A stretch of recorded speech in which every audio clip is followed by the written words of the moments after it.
मुख्यमंत्री योगी आदित्यनाथ और केंद्रीय खेल मंत्री अनुराग ठाकुर का 2 दिवसीय वाराणसी दौरा। आज जिमखाना मैदान में खेलो इंडिया गेम्स के विजेताओं को करेंगे सम्मानित। काशी पहुंचे योगी आदित्यनाथ का दूसरा दिन भी कार्यक्रम।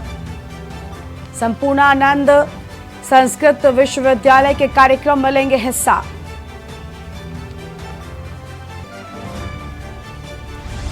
वाराणसी के दौरे पर केंद्रीय मंत्री करेंगे भाजपा नेताओं और कार्यकर्ताओं के साथ बैठक। मोदी सरकार की 9 सालों की उपलब्धियों पर करेंगे चर्चा। बस्ती पहुंचे उत्तराखंड के कैबिनेट मंत्री धन सिंह रावत ने की मीडिया से बातचीत। मोदी सरकार के 9 साल के कार्यकाल की दी जानकारियां। 2024 की तैयारियों में जुटी समाजवादी पार्टी ने बैठक कर बनाई रणनीति, तो वहीं बीजेपी ने कसी कमर। 2024 की रणनीति में जुटी भारतीय जनता पार्टी, समाजवादी पार्टी ने भी नई रणनीति बनाकर चुनाव में ताल ठोकने का किया ऐलान। यूपी के बांदा में अवैध खनन के लिए खोदे गए गड्ढे की भेंट चढ़ी 4 बहनें की नदी पार करते समय डूबी 4 चचेरी बहनों में से 2 की मौत। आप देख रहे हैं के न्यूज, खबरों का सारथी। नमस्कार, के न्यूज इंडिया में आपका स्वागत है। खबर उत्तर प्रदेश की शुरुआत करते हैं। उत्तर प्रदेश की राजधानी लखनऊ से बड़ी खबर सामने आ रही है, तो लखनऊ से बड़ी खबर आपको हम बताते हैं, जहां पर आपको बता दें कि लखनऊ से बड़ी खबर परिषदीय शिक्षकों का तबादले के लिए पंजीकरण। तो परिषदीय शिक्षकों का तबादले के लिए पंजीकरण 6 जून से शुरू होगा। ऑनलाइन पंजीकरण। बेसिक शिक्षा सचिव ने जारी की तबादले की समय सारणी। NIC पोर्टल पर ऑनलाइन रजिस्ट्रेशन 6 जून से होगा शुरू। जिले में पारस्परिक स्थानांतरण के लिए कर सकेंगे आवेदन। तो यह अहम खबर आपको हम बता रहे हैं, जहां पर आवेदन कर सकेंगे और 6 जून से ऑनलाइन पंजीकरण की शुरुआत होगी। तो 6 जून से ऑनलाइन पंजीकरण की होगी शुरुआत। बेसिक शिक्षा सचिव ने तबादले की समय सारणी भी जारी करती है। लखनऊ से ये बड़ी खबर आपको हम बता रहे हैं। और NIC पोर्टल पर ऑनलाइन रजिस्ट्रेशन 6 जून से शुरू हो जाएगा। तो ऑनलाइन रजिस्ट्रेशन की शुरुआत 6 जून से हो जाएगी। फिलहाल ये अहम खबर आपको हम बता रहे हैं।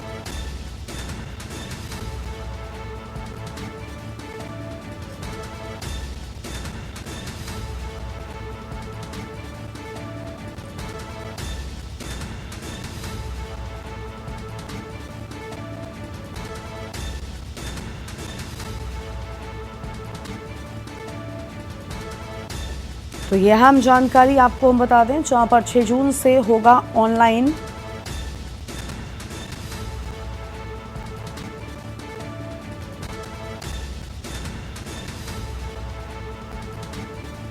और NIC पोर्टल पर ऑनलाइन रजिस्ट्रेशन 6 जून से शुरू होगा।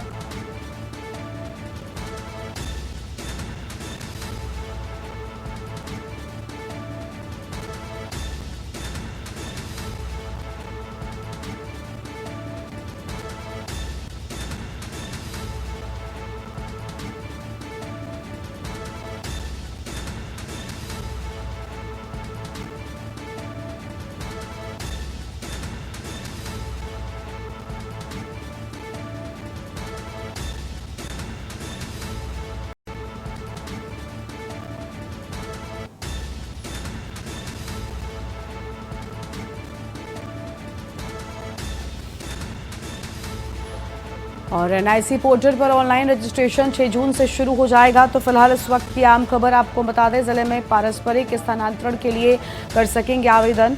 तो यह आम जानकारी आपको हम बता दें।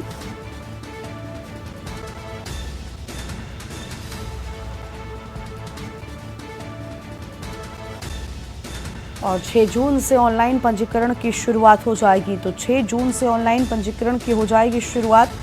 फिलहाल ये अहम खबर आपको हम बता रहे हैं। और NIC पोर्टल पर ऑनलाइन रजिस्ट्रेशन 6 जून से शुरू हो जाएंगे। तो ये अहम खबर लखनऊ से है। और 6 जून से ऑनलाइन पंजीकरण की बात सामने आ रही है। तो 6 जून से ऑनलाइन पंजीकरण की बात सामने आ रही है। इस वक्त की अहम खबर आपको हम बता दें। और NIC पोर्टल पर ऑनलाइन रजिस्ट्रेशन 6 जून से होगा शुरू। अहम जानकारी, जिले में पारस्परिक स्थानांतरण के लिए आवेदन कर सकेंगे। तो जिले में पारस्परिक स्थानांतरण के लिए आवेदन भी कर सकेंगे। फिलहाल ये अहम खबर आपको बता दें। और परिषदीय शिक्षकों के तबादले की बात सामने आई है और 6 जून से शुरू होगा ऑनलाइन पंजीकरण। तो 6 जून से ऑनलाइन पंजीकरण की शुरुआत हो जाएगी। फिलहाल ये अहम खबर आपको हम बता रहे हैं। तो यह अहम जानकारी, जहां पर एनआईसी पोर्टल पर ऑनलाइन रजिस्ट्रेशन 6 जून से शुरू हो जाएगा। तो ऑनलाइन रजिस्ट्रेशन की शुरुआत 6 जून से हो जाएगी। और सतीश जंगम हमारे साथ हमारे संवाददाता जुड़े हुए हैं। सतीश, बेसिक शिक्षा सचिव की ओर से अहम बातें सामने आई हैं, जहां पर 6 जून से रजिस्ट्रेशन शुरू होगा। सतीश।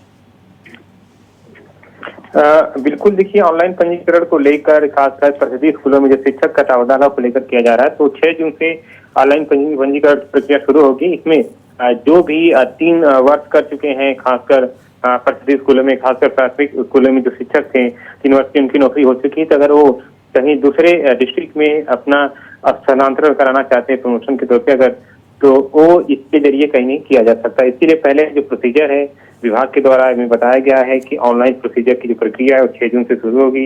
इसके अलावा जो पोर्टल है इसका, एनआरसी पोर्टल है, उस पर इसका रजिस्ट्रेशन कराना पड़ेगा।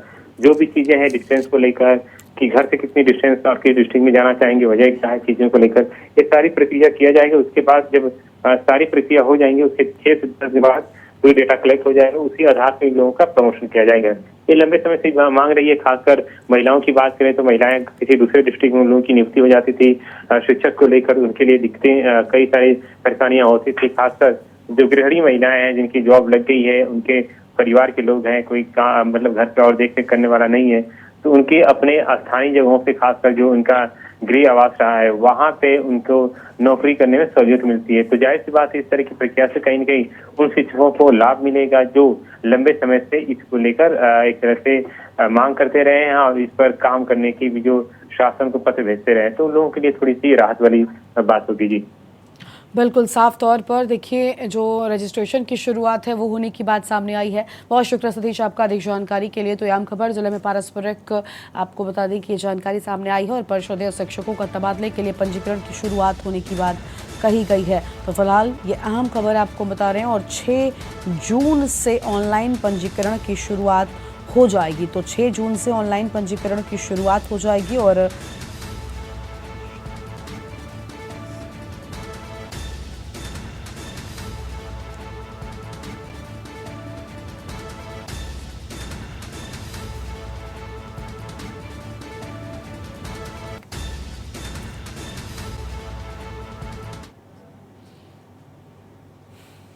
अगली खबर है लखनऊ से, जहां पर उड़ीसा हादसे को लेकर मायावती ने ट्वीट किया है और बालासोर में भीषण ट्रेन दुर्घटना पर दुख व्यक्त किया है। कुदरत परिजनों को दुख सहने की शक्ति दे, केंद्र सरकार से दुर्घटना की उच्च स्तरीय जांच की मांग की गई है। फिलहाल ये बड़ी खबर आपको बता दें, जहां पर कुदरत परिजनों को दुख सहने की शक्ति दे, मायावती की ओर से ट्वीट कर ये बात कही गई। उड़ीसा में बेहद दुखद रेल हादसा, सैकड़ों लोगों की जान चली गई और केंद्र सरकार से दुर्घटना को लेकर उन्होंने अहम बातें कही है। उड़ीसा हादसे को लेकर बीएसपी सुप्रीमो मायावती ने ट्वीट किया है। उड़ीसा हादसे को लेकर बीएसपी सुप्रीमो मायावती ने किया ट्वीट। फिलहाल ये अहम खबर आपको बता रहे हैं, जहां पर ट्वीट कर ये अहम बातें सामने आई हैं और कुदरत परिजनों को दुख सहने की शक्ति दे। मायावती ने साफ कहा कि कुदरत परिजनों को इस दुख को सहने की शक्ति दे, केंद्र सरकार से दुर्घटना की उच्च स्तरीय जांच की भी मांग की बात कही गई है। कहा है कि उच्च स्तरीय जांच की जाए ताकि किस वजह से आखिर इतनी बड़ी दुर्घटना हुई, इसको पता लगाया जा सके। तो फिलहाल ये अहम खबर, बालासोर में भीषण ट्रेन दुर्घटना पर दुख व्यक्त किया है बीएसपी सुप्रीमो मायावती ने और कुदरत परिजनों को इस दुख को सहने की शक्ति दे, केंद्र सरकार से दुर्घटना के उच्च स्तरीय जांच की मांग की गई है। तो उच्च स्तरीय जांच की मांग, लखनऊ से खबर, उड़ीसा हादसे को लेकर मायावती ने ट्वीट किया है। उड़ीसा हादसे को लेकर मायावती का ट्वीट सामने आया है और बालासोर में भीषण ट्रेन हादसा।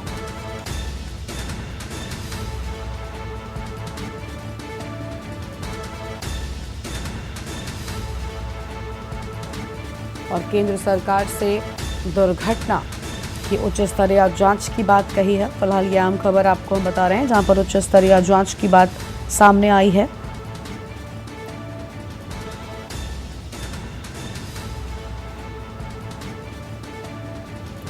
और कुदरत परिजनों को इस दुख को सहने की शक्ति दे, ये भी बात सामने आई है। केंद्र सरकार से दुर्घटना के उच्च स्तरीय जांच की मांग। फिलहाल ये आम खबर आपको बता दें, लखनऊ से खबर, और इस हादसे को लेकर मायावती ने किया ट्वीट।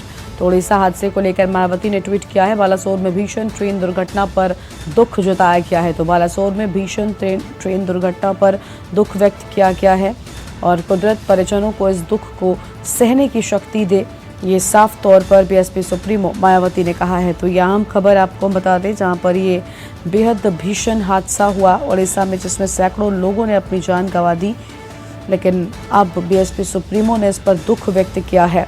तो फिलहाल ये अहम जानकारी आपको हम बता रहे हैं, जहां पर आपको बता दें कि कुदरत परिजनों को दुख सहने की शक्ति दे, कहना है बीएसपी सुप्रीमो मायावती का।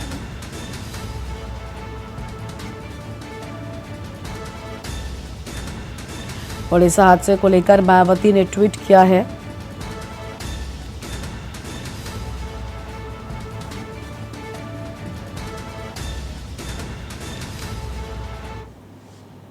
और अगली बड़ी खबर का रुख कर लेते हैं। बड़ी खबर दिल्ली से आपको हम बताते हैं, जहां पर आपको बता दें कि 11 जून को आम आदमी पार्टी की बड़ी रैली रामलीला मैदान में करेगी। अध्यादेश के खिलाफ बड़ी रैली 5 जून से घर घर जाकर दिल्ली वासियों को देंगे निमंत्रण। रैली में आने का निमंत्रण देंगे आम आदमी पार्टी के कार्यकर्ता। 5 जून से घर घर जाकर दिल्ली वासियों को देंगे निमंत्रण। ये अहम खबर आपको हम बता दें, जहां पर निमंत्रण देने की बात सामने आई है।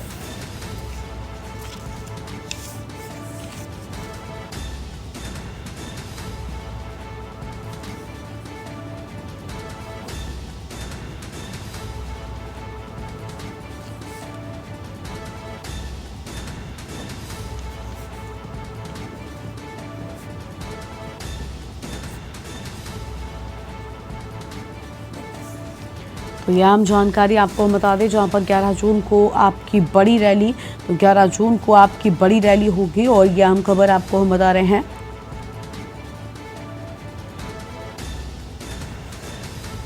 और हमारे साथ विवेक शर्मा इसी खबर पर अधिक जानकारी के लिए जुड़ चुके हैं। विवेक, बड़ी रैली होने वाली है आम आदमी पार्टी की और इस रैली में आने का निमंत्रण बताया जा रहा है, आम आदमी पार्टी के कार्यकर्ता देंगे। फिलहाल क्या जानकारी है? माफ कीजिएगा, प्रवेश शर्मा हमारे साथ में है। प्रवेश, 11 जून को बड़ी रैली, क्या तैयारियां हैं आम आदमी पार्टी की ओर से? जी बिल्कुल, देखिए मैं आपको बता दूं, एक तरफ तो अरविंद केजरीवाल पूरे देश को भ्रमण कर विपक्ष को एकजुट करने में लगे हुए हैं। वहीं दिल्ली सरकार में मंत्री गोपाल राय ने कल इस बात की पुष्टि कर दी है कि दिल्ली सरकार 11 जून को दिल्ली के रामलीला मैदान में एक बड़ी रैली का आयोजन करने जा रहा है, जिसके लिए दिल्ली वासियों को विशेष तौर पर निमंत्रण दिया जाएगा ताकि ये रैली को सफल बनाया जा सके। और मुख्य उद्देश्य जो अरविंद केजरीवाल भ्रमण के दौरान विपक्ष को एकजुट कर अध्यादेश को रोकने के लिए कर रहे हैं, वही सेम प्रोसीजर यहाँ पर दिल्ली सरकार के मंत्री लगातार कार्य में लग गए हैं और जुट गए हैं। और वो भी अध्यादेश के खिलाफ दिल्ली की जनता को बुलाकर ये बताना चाहते हैं कि ये जो कुछ हो रहा है ये गलत है, इसलिए इस रैली का आयोजन किया जा रहा है। जी बिल्कुल, साफ तौर पर देखिए रैली हो रही है, लेकिन प्रवेश, जैसा कि आपने भी कहा कि लगातार अरविंद केजरीवाल विपक्षी एकजुटता के प्रयास कर रहे हैं, अलग अलग जो मुख्यमंत्रियों से वो मुलाकात कर रहे हैं। अगर कल की बात करें उससे पहले की, तब भी वो लगातार मुख्यमंत्रियों से ही मिल रहे थे। ऐसे में इस रैली में भी दिल्ली वासियों तक क्या बात पहुंचाने का प्रयास करेंगे अरविंद केजरीवाल? क्या मैसेज देना चाहते हैं फिलहाल? जी बिल्कुल, मैं आपको बता दूं कि 5 जून से जो है लगभग 2000 बूथ कार्यकर्ता हैं, जिनको इस बात के लिए मैं आपको बता दूं ड्यूटी लगा दी गई है। आम आदमी पार्टी की तरफ से उनको मैसेज दे दिया गया है। वो 5 जून से दिल्ली वासियों के घर घर जाकर इस बात का संदेश देंगे कि कुछ चीजें ऐसी हैं जो अरविंद केजरीवाल करना चाहते हैं, लेकिन केंद्र सरकार उन्हें रोक रही है। सुप्रीम कोर्ट ने उनको राहत दी थी ट्रांसफर पोस्टिंग के मामले में, लेकिन उसको केंद्र सरकार ने अध्यादेश लाकर फिर से उसको रोक लगा दी और अभी वो राज्यसभा में पास हुआ है, जिसकी पुष्टि को लेकर रोकने के लिए, जिसके संभावनाओं को व्यक्त करने के लिए कुछ अरविंद केजरीवाल देश भ्रमण पर है, कई राज्यों के मुख्यमंत्री से मिल चुके हैं और अब इसी के संदर्भ में उनके बूथ लेवल के कार्यकर्ता जो है वो घर घर जाकर संदेश देंगे और 11 जून को रामलीला मैदान पर एकजुट करने का आह्वान करेंगे। जी बिल्कुल प्रवेश, यानी बड़ी रैली जिसको लेकर तैयारियां जो हैं वो पूरी हो रही हैं। बहुत शुक्रिया आपका प्रवेश अधिक जानकारी के लिए। तो ये आम खबर, जहां पर 11 जून को आम आदमी पार्टी की बड़ी रैली और रैली में आने का निमंत्रण अब लगातार कार्यकर्ताओं की ओर से दिए जाने की बात सामने आई है। तो ये अहम खबर आपको हम बता दें।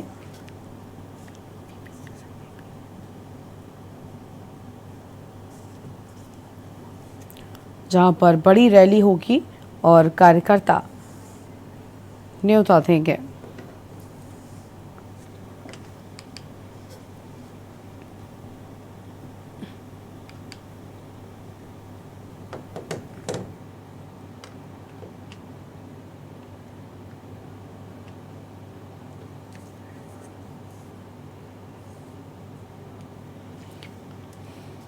और अगली बड़ी खबर का रुख कर लेते हैं। अगली बड़ी खबर आपको हम बताते हैं, जहां पर सीएम योगी आदित्यनाथ ने बसों को हरी झंडी दिखाकर रवाना किया है। और ये अहम खबर आपको हम बता दें, जहां पर हरी झंडी दिखाकर रवाना किया गया।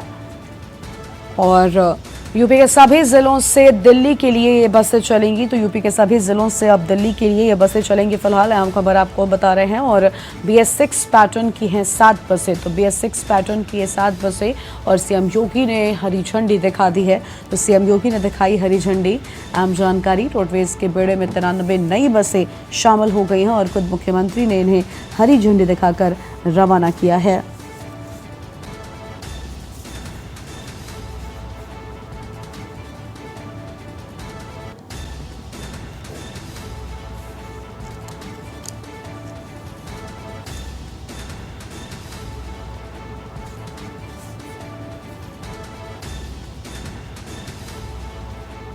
तो यह हम खबर आपको हम बता दें, यूपी के सभी जिलों से दिल्ली के लिए चलेंगी ये बसें। BS6 पैटर्न की हैं बसें। आम खबर आपको हम बता रहे हैं। और अब इन नई बसों को इस बेड़े में शामिल किया गया है। आम खबर आपको हम बता रहे हैं, रोडवेज के बेड़े में 93 नई बसें शामिल हुई हैं।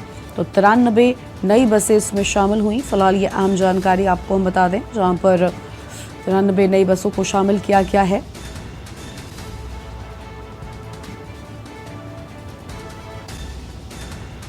और सीएम योगी ने दिखाई बसों को हरी झंडी। तो बसों को हरी झंडी दिखाई है। और फिलहाल ये आम खबर आपको हम बता रहे हैं।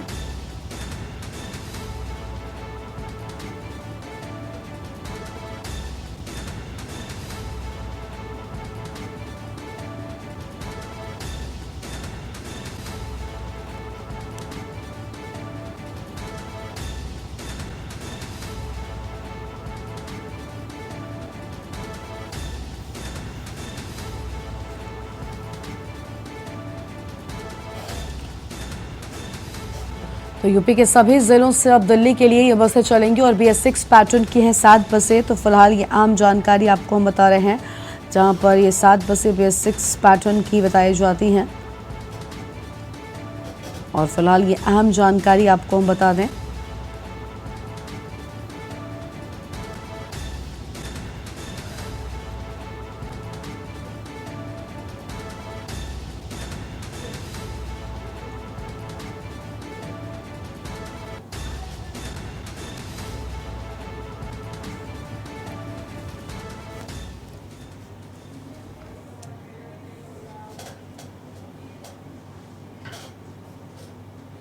और अगली बड़ी खबर का रुख कर लेते हैं। खबर मेरठ से है, जहां पर दबंग इंस्पेक्टर का हिटलर शाही रवैया सामने आया है। 23 दिनों के बाद भी चोरी का नहीं हुआ मुकदमा दर्ज। चौकी से थाने से चौकी के चक्कर लगाता रहा है पीड़ित।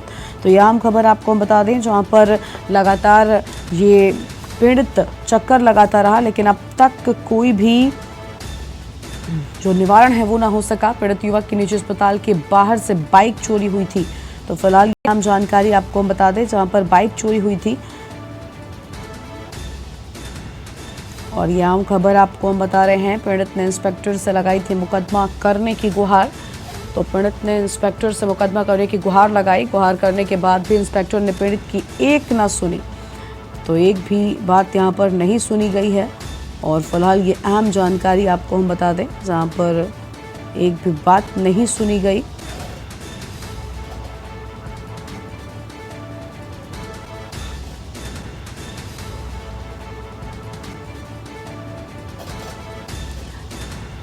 तो फिलहाल ये अहम खबर आपको हम बता रहे हैं। और पीड़ित युवक के निजी अस्पताल के बाहर से बाइक चोरी हो गई थी। तो यह आम जानकारी आपको हम बता दें, जहां पर अस्पताल के बाहर से चोरी हुई थी बाइक।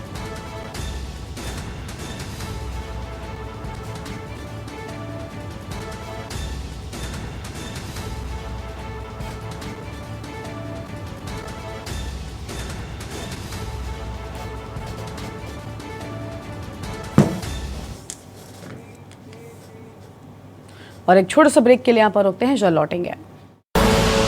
आप देख रहे हैं के न्यूज, खबरों का सारथी। ब्रेक के बाद आप सभी का स्वागत है और बस्ती से खबर है, जहां पर बस्ती जिले के पैकवलिया थाना क्षेत्र में 10 वर्षीय बच्ची के साथ गैंगरेप की वारदात से हड़कंप मच गया।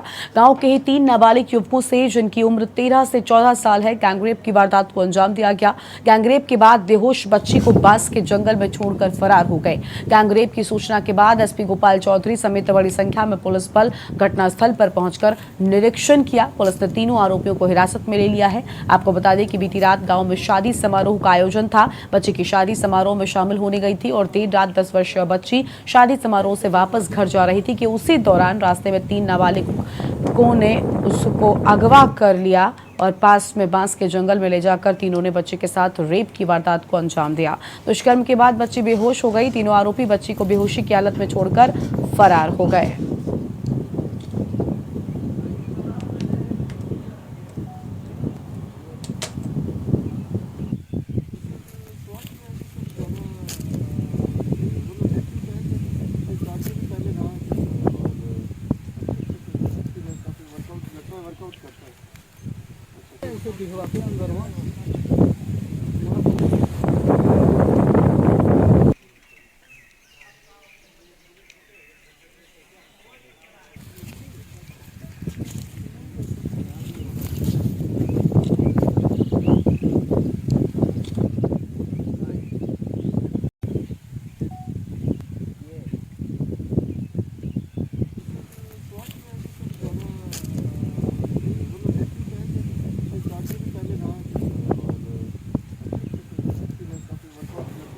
और अब सीधा आपको लखनऊ लेकर चलते हैं, जहां पर मुख्यमंत्री योगी आदित्यनाथ हरी झंडे दिखाते हुए नजर आ रहे हैं और उसके बाद क्या कुछ कह रहे हैं वो भी सुनाते हैं। उपस्थित परिवहन निगम के सभी अधिकारीगण और उपस्थित भाइयों बहनों, उत्तर प्रदेश परिवहन निगम के बारे में अभी डॉक्यूमेंट्री आप सबने देखी है कि 15 मई 1947 आजादी के कुछ ही महीने पहले उस समय के उत्तर प्रदेश में एक राजकीय परिवहन सेवा प्रारंभ हुई थी। लोगों की सुगम यात्रा और सुरक्षित यात्रा के लिए यही राजकीय परिवहन सेवा 1972 में 1 जून 1972 को उत्तर प्रदेश परिवहन निगम के रूप में आगे बढ़ी और देश की सबसे बड़ी आबादी के राज्य में पब्लिक ट्रांसपोर्ट की सबसे बड़ी इकाई के रूप में कार्य करते हुए आज 50 वर्ष की अपनी एक शानदार यात्रा को आगे बढ़ाते हुए लगातार कार्य कर रही है। इस अवसर पर परिवहन निगम को मैं हृदय से बधाई देता हूं। आज राजधानी सेवा के जिन 93 बसेज को और 7 अन्य साधारण बसेज को यहां पे प्रारंभ किया जा रहा है, इसके लिए प्रदेशवासियों को भी मैं हृदय से अपनी शुभकामनाएं दे रहा हूं। मित्रों, जब हम लोग आज यहां पर एक और 50 वर्ष की शानदार यात्रा के कार्यक्रम को आगे बढ़ा रहे हैं, वही हमारे सामने देश के कोने पर हुई एक दुखद दुर्घटना भी हम सबके सामने है। कल आप सबने देखा होगा उड़ीसा के बालासोर में कल सायंकाल Bangalore Howrah superfast express, Coromandel express और एक मालगाड़ी दुर्घटना के शिकार हुए हैं। इस भीषण दुर्घटना में अनेक यात्रियों की मृत्यु हुई है। यह संख्या 350 से ऊपर पहुंच सकती है। लगभग 900 के आसपास लोग घायल हैं। जिन लोगों ने अपने परिजनों को खोया है, उन सब के प्रति मैं उत्तर प्रदेश शासन की ओर से, उत्तर प्रदेश की जनता की ओर से अपनी संवेदना व्यक्त करता हूं जो लोग इस दुर्घटना में गंभीर रूप से घायल हुए हैं, उनके शीघ्र स्वस्थ होने की कामना भी करता हूं। सुगम यात्रा और सुरक्षित यात्रा ये हर नागरिक का अधिकार है और ये सरकार का दायित्व बनता है कि जिस विश्वास के साथ वह यात्रा एक पैसेंजर करता है, हमें उस पैसेंजर की उस अधिकार को अपने कर्तव्यों का ईमानदारी पूर्वक निर्वहन करते हुए करना चाहिए। हम सबके सामने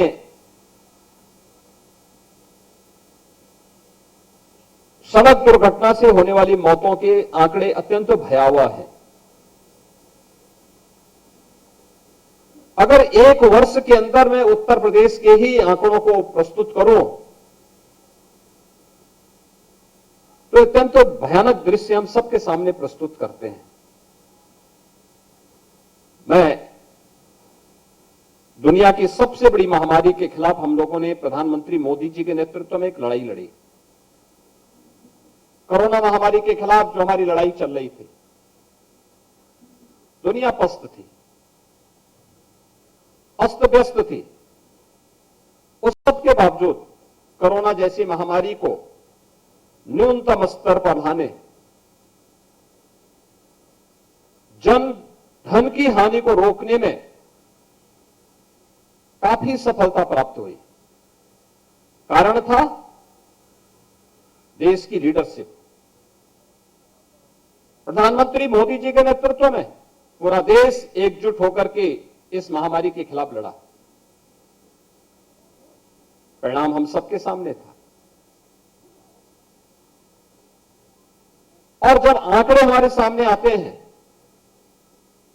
तो उत्तर प्रदेश के अंदर हम लोगों ने भारत सरकार के साथ मिलकर के सभी कार्यक्रम ईमानदारी के साथ प्रभावी ढंग से लागू करने के कार्य तो किए। फ्री में टेस्ट की व्यवस्था, फ्री में उपचार की व्यवस्था, डोर टू डोर कैंपेन करके स्क्रीनिंग की व्यवस्था, जिन लोगों का रोजगार छीन गया था उन्हें रोजगार उपलब्ध करवाने का कार्य, ये सभी कार्यक्रम प्रभावी ढंग से बढ़े और परिणाम था मृत्यु दर न्यूनतम स्तर पर लाने में सफलता प्राप्त हुई। जो भी किसी बीमारी से, खासतौर पर कोरोना जैसी महामारी से जिन लोगों ने अपने परिजनों को खोया है, और दुखद है, उन सब के प्रति हमारी संवेदनाएं हैं।